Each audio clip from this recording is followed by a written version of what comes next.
G'day mates, welcome back to my YouTube channel. In today's video, we've got a lot to talk about. We have good evidence, not only the Grotto's coming back, it is going to be transforming into a bat cave POI. We have one of our biggest collaborations of the seasons announced. I want to go through all the excitement with that, all the leaks that make me believe Grotto is finally making a return after I've talked about it several times in my videos. I want to talk about why today's FNCS just didn't really feel like an FNCS, why participation was so incredibly low, and what Epic can hopefully do to fix this in the future. We had a whole bunch of pros having their details leaked by Epic Games. Some players actually having money stolen as a result of the leak. Pretty crazy situation that I'm gonna have to cover. Also want to talk about TNA Miro. We have Miro joining Team New Age. Ron announcing his retirement from Fortnite. It was pretty sad, but I want to go into details on that. And I want to talk a little bit about the new combat AR that just got added into the game. So it's a stacked video. Let's just jump into it.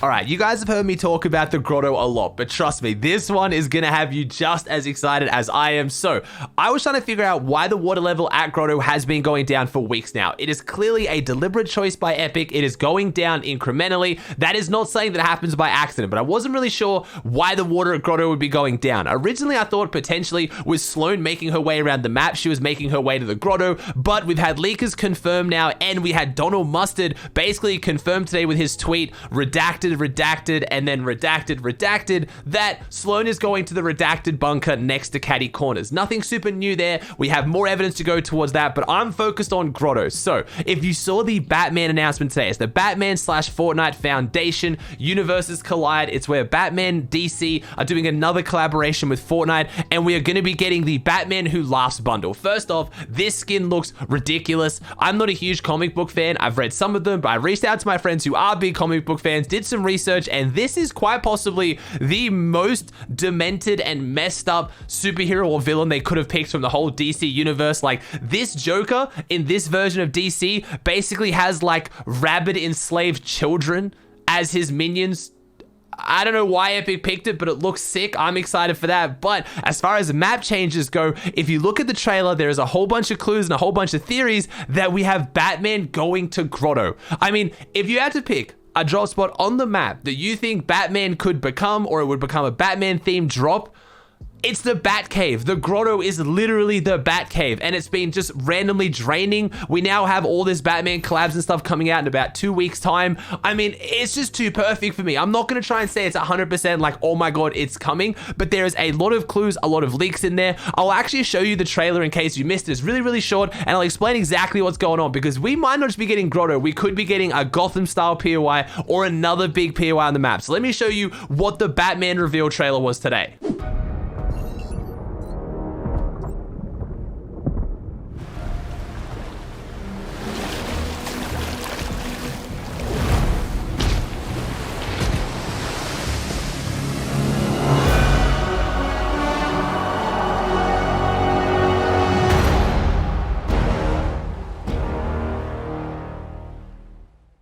Now, there's some pretty cool stuff there, including what looks like a huge POI, like a Gotham theme tilted, but I'm going to explain exactly what's going on in this trailer. So what you saw there was the Foundation. You've probably seen him a lot of stuff in the past. I'm not going to go into crazy depth about the Fortnite backstory here, but he's been involved in a lot of the 0 Point stuff. He sealed himself into the 0 Point to stabilize it. He's always been around in the storyline, but what happened there is apparently he fell into a rift that took him to Gotham, and that's where he meets with Batman. But apparently Batman is going to follow him back to the Fortnite island. So first off, I don't really think we're going to get like that Gotham tilted there, because that is very clearly in Gotham in another universe. Maybe we will. I'm not saying we're not going to. That would be friggin' awesome. But yeah, clearly Batman is coming back to the island. Why do I think it's going to be more than just Batman coming back to the island? Well, last time we had a collaboration of this scale, pretty much every single time, well, I believe every single time Epic has worked with Marvel or DC, they have had huge gameplay changes. Not just skins, not just cosmetics, they've changed something in the game. Remember last time we had Batman collab? We had the biggest existing POI on the map completely changed into be Gotham tilted and a bunch of items added to the game. It is not too crazy crazy for me to believe that we might have Grotto, which at the moment is draining for some reason, to turn into the Batcave. It would be perfect. It would not require a lot of development on Epic's end. It would be a fun new POI. It would make so much sense, and it wouldn't really affect the storyline in any way. It is just a huge hunk of wasted space on the map right now that used to be one of our favorite drop spots. It was one of my favorite drop spots of all time. If this turned into the Batcave, I would be so incredibly excited. The other reason why a lot of people believe this could be the case is actually a loading screen from Epic Games for this new bundle, this new skin bundle. A lot of people looking at this and thinking it's Grotto because it looks like it's inside a cave area and there's a circle in the ceiling. I'm not going to try and clickbait you. I'm not going to pretend that's the Grotto. When you look at it more closely, it is the battle bus. So that ring is actually just the balloon of the battle bus. He is sitting on the front of the battle bus and there's a bunch of bats around him. Super cool loading screen, by the way, but that is not further evidence to the Grotto. I just really hope I'm not wrong in this, because at the moment, with the amount of leaks we have coming out about Fortnite and Grotto, it does concern me that it's huge amounts of changes that we haven't seen in the game in a little while. I get it. I don't want to set everyone's expectations too high and have them ruined. I would much rather be on the side that I get super excited for this stuff, still have faith in the game that I love, and then maybe get let down, rather than just giving up all hope and never getting excited about anything. So I guess we'll see. We've had bigger mid-season changes in the past. Remember, we've had, Stark and the Marvel collaboration happen mid-season, and that was in Chapter 2 as well. So we've had this level of changes, or even, I would say, 10 times this level of changes. So I don't want people to say, oh, Epic's doing nothing. There's no way, Aussie, that's way too much work. It's one POI and the Fortnite update. I'm hoping, please live up to this one, Epic.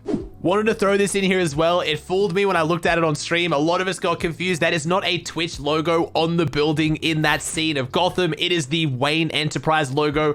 I know, I swear they look like identical. You just add the top on it and it's the Twitch logo instead of Wayne Enterprise. But a lot of people are talking about that, what that could mean, some crazy Fortnite Twitch collab. I mean, I would love that, but no, that is not the case. It's the Wayne Enterprise logo.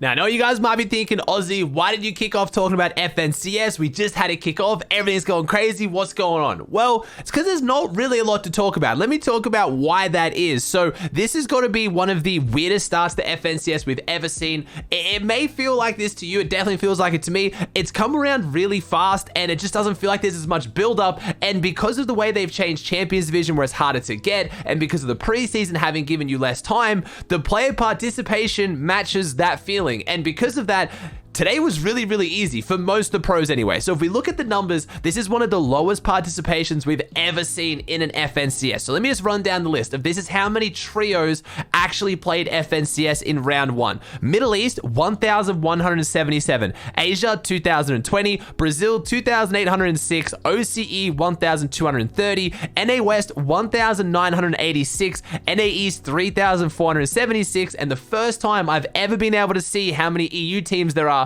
because they normally cut off after 10,000, 9,828. Now, when you look at regions like NA West, where the top 1,500 teams qualified, and there's only 1,900 playing, you kind of understand where the issue is. The games were decent. NA East, for example, though, as soon as people knew they were qualified, because they only had to get in the top 50% of players, they just started keying. So as much as there's probably some teams out there, maybe some of you guys didn't qualify, I don't want to take this away from you, but as far as the pros, the only really big notable name that didn't qualify across the regions was Leshy out of EU, didn't make it out of round 1, but that's because his teammate Passive crashed 4 games in a row. Super unfortunate. I swear Leshy is just cursed at this point. My man has some of the worst luck when it comes to FNCS, but other than that, pretty much everyone qualified. So I'm super excited to make a video tomorrow talking about all the teams and who made finals and who didn't, because, top 33 when it gets to that round 3 to 4 is going to be difficult, but as of today, it really wasn't too crazy. But we had a few teams pop off. Again, Mongrel's team was pretty much top 5 for the whole tournament, ended up finishing top 10, so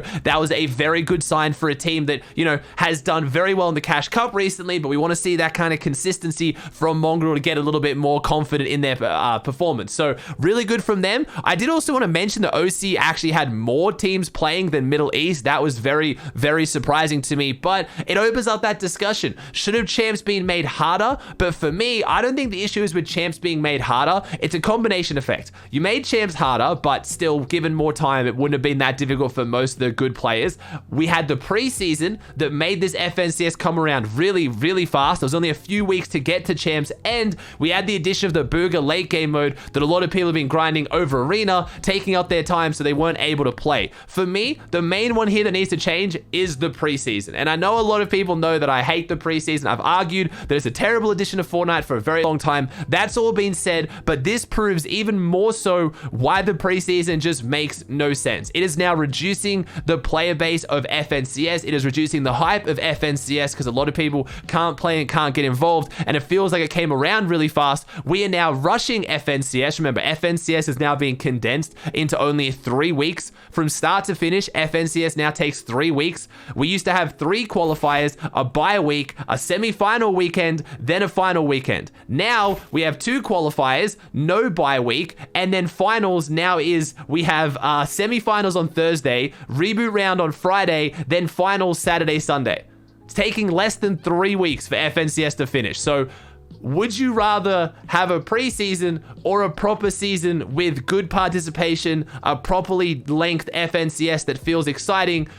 I mean, it's a no-brainer. I really don't understand the point of a preseason before this, but now it makes it even more frustrating. I just hope with this being the last FNCS and then we have Grand Royale, next season is something other than trios for a bit of fun, bit of flavor, and we have no preseason. That would make everything feel so much better to me and feel so much more exciting. I feel like a lot of you guys probably agree. I know FNCS was also condensed to fit in the Grand Royale this season. I'm not stupid. I do understand that. But without the preseason, FNCS could have just started a little bit earlier because people would have got champs faster. Then they would have had longer time and we could have still had Grand Royale. It's still the preseason's fault, not Grand Royale, in my opinion anyway.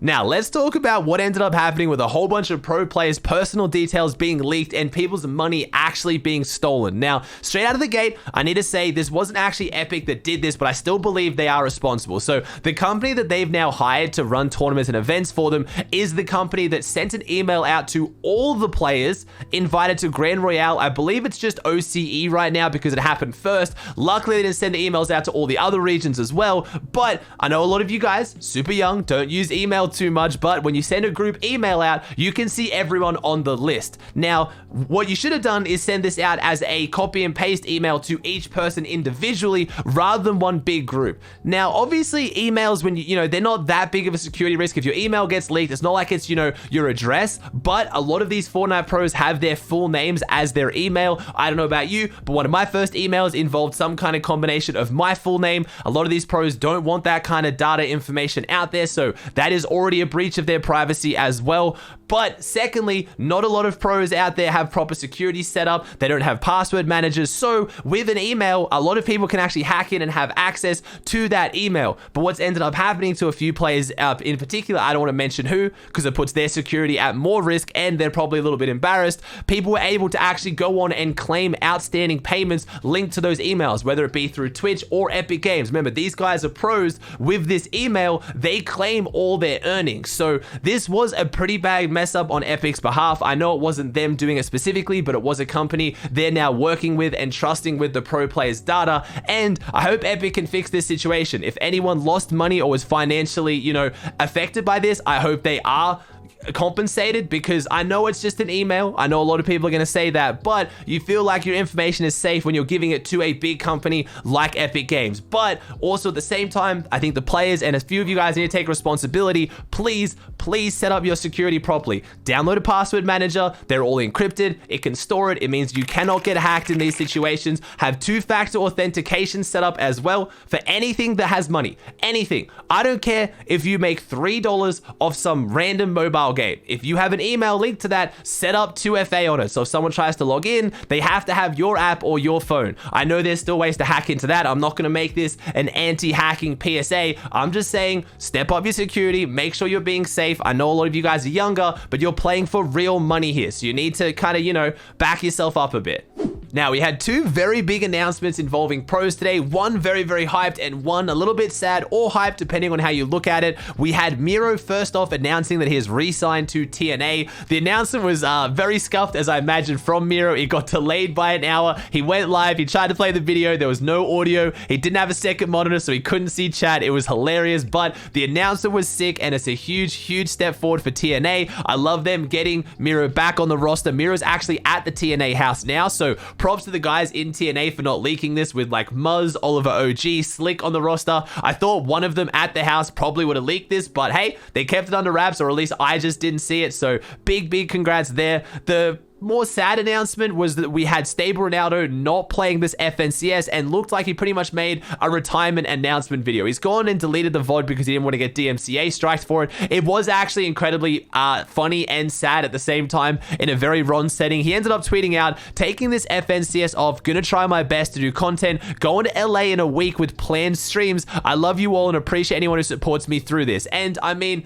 I'm a huge fan. Obviously, Ron, I talk to him a lot. He is a fellow org mate. Ron has been going through a lot of mental health battles when it comes to streaming, as you guys know. He wants to compete. He wants to play properly, but can't seem to find a team that wants to take it seriously. He ends up getting very upset and triggered while streaming. His chat just flames him. Very, very toxic, saying he's washed, he's terrible, all that kind of stuff. It's a big mess for someone that I think is one of the most genuinely funny people in the Fortnite scene, and that's why I don't think it's actually that sad. For someone who supports Ron and genuinely thinks that Ron could do bigger and better things outside of Fortnite, I'm excited to see what he's got. And he's channeling what is a sad situation into motivation to make some very solid content in LA. That has me incredibly excited. It doesn't mean he's not coming back to Fortnite forever. He just said taking this FNCS off. Maybe he'll come back next season, but Ron has been talking about leaving Fortnite for a while and looks like this is the first major step in that direction. So for that sense, it's sad to see anyone leave the game that you love, but making content on Fortnite outside of competitive right now is really tough. And if you make it on competitive, you have to be doing well, or at least you have to have an audience that's a bit more supportive than what Ron's are. I think he's just grown to that point now, and a lot of the content he made was very, it catered to the mainstream Fortnite audience, a lot of kids, and I think now they watch him and they don't truly support him. So when he starts doing bad, they just become toxic, and a lot of people are just looking for a reaction, and you're gonna get one out of Ron eventually, whether it be, super funny, laughing crazy, or whether it's gonna be very, very angry or sad. So I'm just happy to see Ron take a step in the direction that I think is better for his mental health, but we'll see if he comes back. I kind of hope he does, but only if he truly, truly wants to.